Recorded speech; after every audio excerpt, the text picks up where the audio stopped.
3 दिसंबर 1971 Pakistan operation Chengiz Khan launch करता है। India की कई एयरफील्ड्स पर बम गिराए जाते हैं पाकिस्तानी एयरफोर्स के द्वारा। अमृतसर, पठानकोट, जोधपुर, अंबाला, आगरा, श्रीनगर, टोटल में 11 एयरफील्ड्स पर हमला किया जाता है। उस शाम को प्रधानमंत्री इंदिरा गांधी रेडियो पर एक मैसेज जारी करती हैं देश की जनता के लिए। ये कहती हैं कि इंडिया के खिलाफ एक जंग छेड़ दी गई है। मैं एक खतरे के समय बोल रही हूँ। कुछ ही घंटे पहले 3 दिसंबर पाकिस्तान ने हमारे ऊपर एक हमला किया।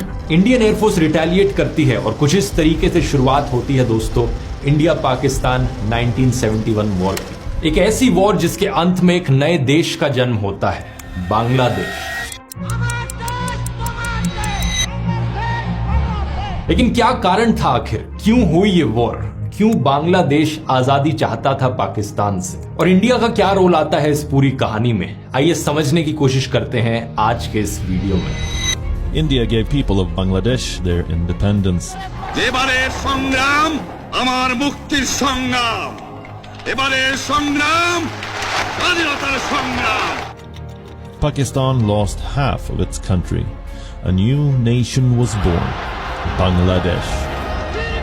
कहानी की शुरुआत करते हैं ब्रिटिश के पहले से। कॉलोनियल टाइम से पहले जो इंडियन सब कॉन्टिनेंट था, यानी आज के दिन का इंडिया, पाकिस्तान, बांग्लादेश, नेपाल, बर्मा और श्रीलंका, इस पूरे एरिया में हजारों छोटे बड़े ऑटोनोमस किंगडम्स हुआ करते थे। राजा महाराजाओं का रूल था, जिनकी अपनी लैंग्वेजेस होती थी, ट्रेडिशन होता था, अपना कल्चर होता था। जो बंगाल का एरिया होता था, स्पेसिफिकली अगर सिर्फ बंगाल वाले एरिया की बात करें, यानी आज के दिन का बांग्लादेश प्लस वेस्ट बंगाल और इसके आसपास का कुछ एरिया, इस एरिया को करीब 13th सेंचुरी से मोस्टली मुस्लिम राजाओं के द्वारा रूल किया गया था। मोहम्मद बख्तियार खिलजी जो फाउंडर थे खिलजी डायनेस्टी के, उन्होंने मुस्लिम रूल को शुरू किया था इस एरिया में अर्ली 13th सेंचुरी से। लेकिन इंपॉर्टेंट चीज ये जानने वाली है कि जो भी रूलर्स थे यहाँ पर, उन्हें ज्यादा इंटरेस्ट नहीं था अपने रिलीजन को प्रीच करने में। उनका फोकस इसमें बने रहता था कि कैसे वो लोकल कम्युनिटीज को सिस्टम का हिस्सा बना सके। तो इन मुस्लिम राजाओं के टाइम में भी जो बड़े हाई ऑफिस होल्डर्स होते थे, ट्रेडर्स होते थे, म्यूजिशियंस होते थे, वो अलग अलग रिलीजियस बैकग्राउंड्स और ट्रेडिशन से आते थे। बेसिकली कहा जाए, हिंदुइज्म और इस्लाम के बीच में जो को एग्जिस्टेंस थी और इंटरमिंगलिंग थी, वो इस एरिया में बहुत देखी गई। इसकी वजह से जो कट्टरवाद था, एक्सट्रीमिज्म था, वो काफी हद तक कंट्रोल में रहा। समय में आगे चले तो साल 1757 में ईस्ट इंडिया कंपनी इस एरिया को टेक ओवर कर लेती है। 1947 तक ब्रिटिश रूल रहता है और फिर हमें देखने को मिलता है पार्टीशन इंडिया और पाकिस्तान के बीच।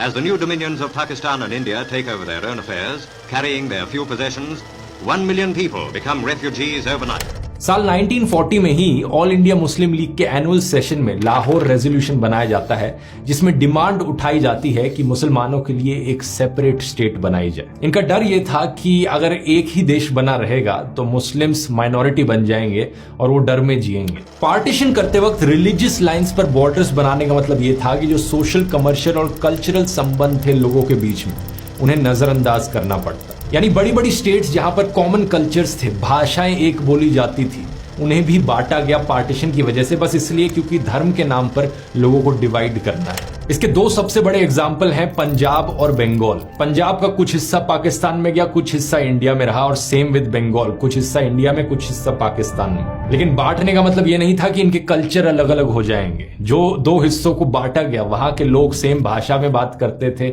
सेम कल्चर और ट्रेडिशंस को फॉलो करते थे।